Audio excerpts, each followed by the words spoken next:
네, 이어서 더불어민주당 선거대책위원회 현근택 부대변인 연결합니다. 안녕하세요.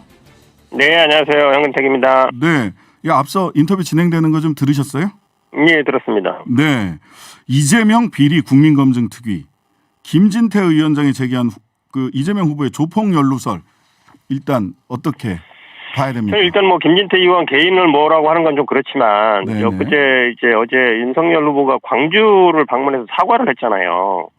거기에서 항상 5.18 관련해서 김진태 의원이 항상 문제가 됐던 분인데 이런 네. 분이 또 검증하겠다고 나온 것 자체가 일단 저는 좀 이해가 안 가고요. 그다음에 지금 말씀하시는 내용이 보면 네, 핵심적인 거는 이준석 사장과 박철민이 친하냐 안 하냐 아는 사이냐 모르는 사이냐 그거잖아요. 네, 그렇습니다. 그거는 뭐 아주 말단 지엽적인 거죠. 이 논란이 왜 됐냐면 네. 아시다시피 경기도 국감때 김용판 의원이 돈다발이다, 돈 줬다 이러면서 그 사진 공개하면서 문제가 된 거잖아요. 네, 그때부터 시작됐습니다. 그렇죠. 그게 시작된 거잖아요. 그럼 그 돈을 전달했느냐 안 했느냐 이게 중요한 것이고 그 두 사람 친한지는 우리도 알 수가 없죠. 그 두 네, 사람끼리 네. 사이니까. 네, 네. 근데 결국은 처음에는 장영하 변호사가 나서서 장영하 변호사도 사실은 이제 국민의힘 정치인이라고 볼 수 있는데 나서서 뭐 접견도 하고 이러면서 진술도 받고 돈다발 사진도 한 번, 두 번 공개했다가 처음 공개한 거는 날짜도 안 맞고 두 번째 네. 공개한 거는 첫 액수가 번째 안 공개한 맞고. 거랑 뭐 사진도 액수도 안 맞고 사진도 거의 다 똑같은 거 아니냐 논란이 있으니까 네, 이제 쑥 들어갔고 네네, 이제 다시 이제 김진태 의원이 나와가지고 뭘 얘기하는데 네네, 제가 보기에 뭐 새로운 내용은 하나도 없고요. 네. 그냥 기존의 거 반복하는데 음. 어쨌든 보면은 그냥 이재명 후보는 뭐 조폭과 관련이 된 거 아니냐라고 그 얘기를 자꾸 하시고 싶은 것 같아요. 다른 뭐 거는 잘 없는 것 같고요. 네. 지금 마지막으로 하셨던 말씀은 SBS가 네네. 2018년에 다 보도했다. 네네. 이 얘기였어요. 그 SBS에서 그것이 알고 싶다? 거기서 이제 보도된 바가 있는데 이 부분에 대해서는 어떻게 봐야 됩니까? 뭐 일단은 그 시작이 아마 이재명 후보가 예전에 그 성남 시청 지은 게 아마 이제 뭐 건설사였고 거기에 대해서 이제 뭐 소송이 있었습니다 서로. 네. 그러다 보니까 아마 이제 SBS가 좀 그랬을 것 같긴 한데 사실은 이제 그 장영하 변호사가 2018년 그 선거 때 똑같은 의혹 제기했었어요. 조폭 네. 연루돼 있다, 뭐 돈 받았다, 관련돼 있다 여러 가지 의혹 제기했는데 그게 이제 이재명 후보가 나 그런 적 없다, 관계 없다. 라고 얘기한 걸 허위 사실로 이제 공직선거법으로 고발을 했었거든요. 그랬습니다. 그렇죠. 근데 그거에 대해서 다 모혐이 받고 아까 말씀하신 것처럼 다 재정신청까지 가서 모혐이 받았는데 이제 또다시 이제 그 얘기를 하는 거거든요. 네네. 그래서 제가 보기에는 이거는 뭐 계속 재탕 삼탕 뭐 우려 먹는 거다. 뭐 제가 보기엔 뭐 그 이상 그 이하도 아닙니다. 적어도 세 번째예요. 박근혜 정부 시절 검찰에서 내사 종결했었거든요. 근데 그때도 다시 있었죠. 예, 예. 2018년에 한 번 더 얘기가 나와가지고 또 경기 남부지방경찰청에서 국제마피아파, 관광파, 조직폭력배 54명을 무더기로 검거하면서 이재명은 네. 관련 없다. 박근혜 때 이미 다 끝났던 문제다라고 이제 2018년에 한 번 더 했고요. 그렇죠. 이번에 예. 다시 또 불거진 겁니다. 제가 보기에 이번엔 논란이 안 될 것 같은 게요. 왜 그러냐면 뭐 이 논란이 커진 게 일단 김용판 의원이었고 두 번째는 이제 그 박철민이 보냈다는 편지가 이제 YTN에 공개되면서 문제가 된 거잖아요. 네네. 거기에 보면 사실은 민주당하고는 아무 관계 없이 뭐 그런 얘기도 나오잖아요. 이재명 비리만 뭐 풀어라. 그럼 무조건 구속이다. 뭐 10억도 도와줄 수 있고 그다음에 뭐 윤석열 후보 측과 뭐 연계돼 있다는 뉘앙스로 얘기하잖아요. 자기 아버지는 정치적으로도 뭐 굉장히 영향이 있는 사람이고 뭐 윤석열 후보 측과도 연결이 돼 있고 이 얘기만 하면 바로 뭐 다 뭐 해결될 것처럼 또 뭐 이감 얘기도 하고 뭐 집행정지도 얘기하고 이런 얘기를 한단 말이죠. 뭔가 이제 이재명 후보와 관련된 것들을 얘기를 하면 뭔가 자기가 뭐 도와줄 수 있는 것처럼 정치라든지 아니면 검찰 특히 이제 지금 국민의힘 쪽이나 아니면 검찰 쪽과 뭐 연결이 돼 있어서 할 수 있는 것처럼 얘기를 많이 하고 있잖아요. 네네. 이거 뭐 누가 보낸 게 아니라 자기가 써서 보낸 거니까. 네. 오히려 그렇게 본다 그러면 그 아버지도 예전에 국민의힘 시의원 하다가 본인 그 편지에서 얘기하듯이 뭐 정치인이고 지금 그 전에 뭐 장영하 변호사도 정치인이고 국민의힘 김진태 의원도 마찬가지고 또 본다면 오히려 이 국민의힘 쪽에서 대선을 앞두고 뭔가 이재명 후보와 관련된 것들을 뭔가 이제 공작하기 위해서 이런 일을 벌이는 게 아닌가라고 생각할 수밖에 없습니다. 네. 조금 뭐 이런저런 이거 YTN에서 공개했는데 이거 편지 읽어보면 좀 여러 가지 생각이 듭니다. 아, 이렇게 언어를 구사하시는구나. 라는 생각이 드는 굉장히 어색한 일반인들이 쓰지 않는 어투로 편지를 쓰셨어요. 근데 보시면. 제가 이 그 편지 보면서 받는 느낌은 네. 이런 식의 일이라든지 아니면 이런 식의 딜 아니면 이런 식의 거래를 많이 해본 분 같아요. 그렇긴 안 해본 합니다. 분이면 이렇게 확실하게 딱 얘기 못하고 뭐 약간 돌려서 얘기하든지 약간 아니면 뭐 잘 계시면 뭐 이렇게 약간 얘기할 텐데 보면 아주 구체적으로 얘기하잖아요. 네, 맞습니다. 그리고 본인 직접 예를 들어서 이분도 뭐 형집행정지도 두세 번 받았었고 세 번 나가서 뭐 받습니다. 마약 세 번. 그렇죠. 그래서 뭐 나가서 마약도 했는데 다시 또 받았다는 걸 보면 이런 식의 거래를 한두 번 해본 분은 아니에요. 그러니까 뭐 그런 시도에 제가 보기에는 장영하 변호사나 김진태 의원 같은 분들이 거기에 동조하고 있다라고 볼 수밖에 없어요. 네, 이분이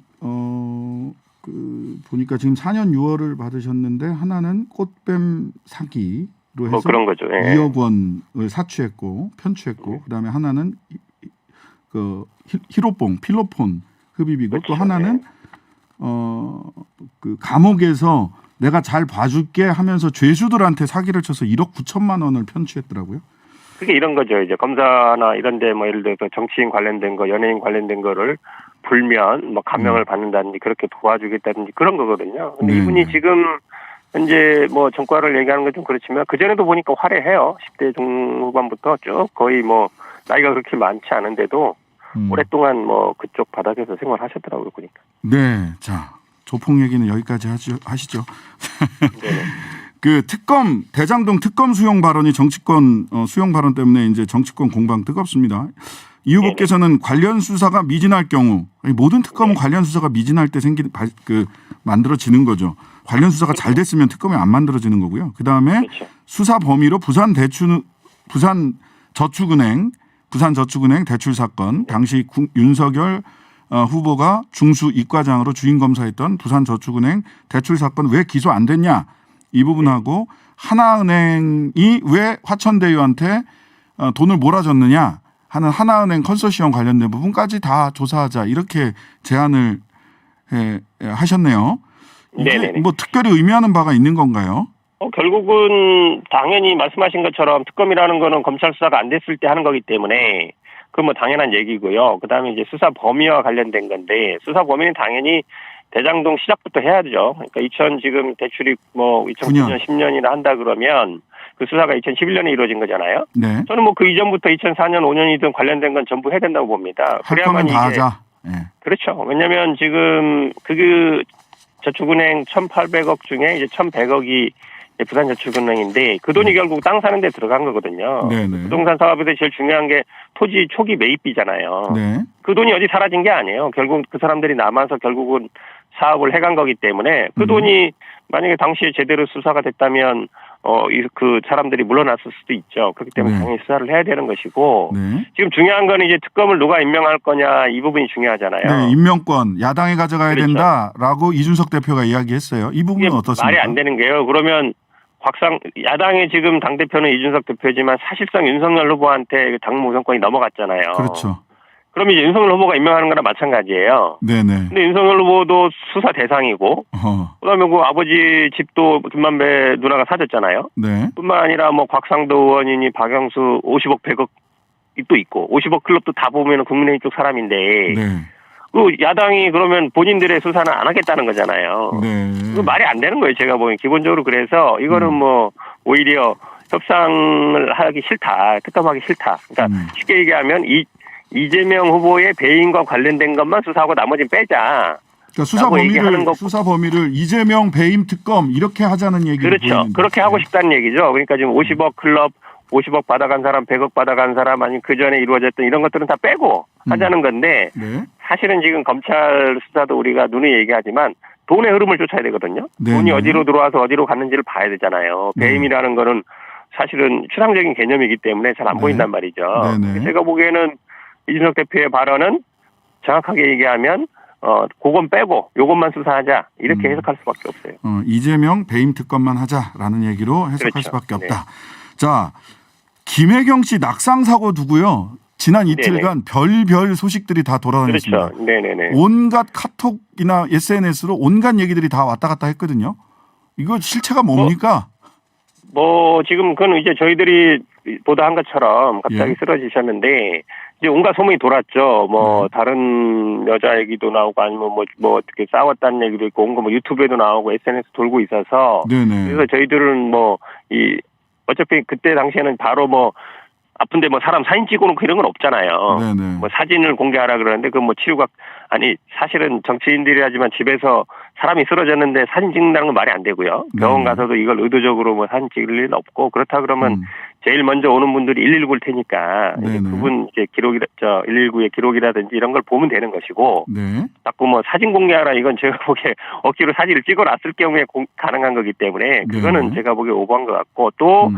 당연히 이제 환자의 인권도 있는 거잖아요. 그렇죠. 다친 사람을 당연히 뭐 사진 찍어서 공개하라 그거는 좀 가혹한 거예요. 그러니까 네. 진단서도 공개도 마찬가지고 개인 네. 프라이버시가 있는 거라서 뭐 119가 왔을 때 어떻게 조치를 했다든지 아니면 뭐 어떤 증상이 했다든지 그 나올 거 아닙니까? 이거 다 나와요. 사건 기록 보면 공적인 나오듯이. 기록이기 때문에 네. 다 나오기 때문에 그걸 보면 되는 것 같고 네. 제가 보기에는 이게 좀 어떻게든 이제 이것도 마찬가지인데 지난번에 뭐 로봇을 뒤집었다는 얘기라든지 지금 조폭 얘기라든지 네. 이 부인에 대한 얘기라든지 사실은 어찌 보면 별일 아니고 넘어갈 수 있는 일인데 어떻게든 이재명 후보를 좀 흠집 내보려고 하는 의도가 있는 게 아닌가 그렇게 볼 수밖에 없어요. 네. 흠집 내려는 의도다. 자, 지금까지 더불어민주당 선대위 현근택 부대변인이었습니다. 오늘 말씀 감사합니다. 네, 고맙습니다.